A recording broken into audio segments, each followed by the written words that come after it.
This is the mother of all qasam. This is a qasam law ta'alamun azim. This is a tremendously important oath that I have taken.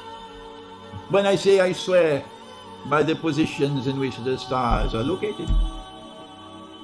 And then he goes on to say, إنه لقرآن كريم في كتاب مكنون. This is very a noble and generous Quran. Generous means constantly giving, constantly giving, constantly giving. And it is located in a book which is protected. So I am now invited to think. I hope you also will believe that you are invited to think. What is the connection between the two? The positions in which the stars are located and this book which is so generous and noble. What is the relationship between the two? It takes less than a few minutes of thinking to realize that Allah is saying, unless and until you use this methodology, you will never be able to study this book.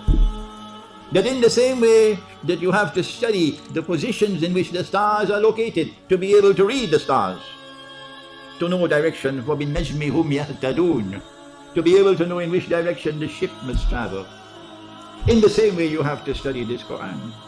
You don't study the stars by beginning with Surah Al-Baqarah and then Surah Ali Imran and then Surah Al-Nisa and then Surah Al-Ma'idah. That is not the way you study the stars. No. Who studies the stars like that?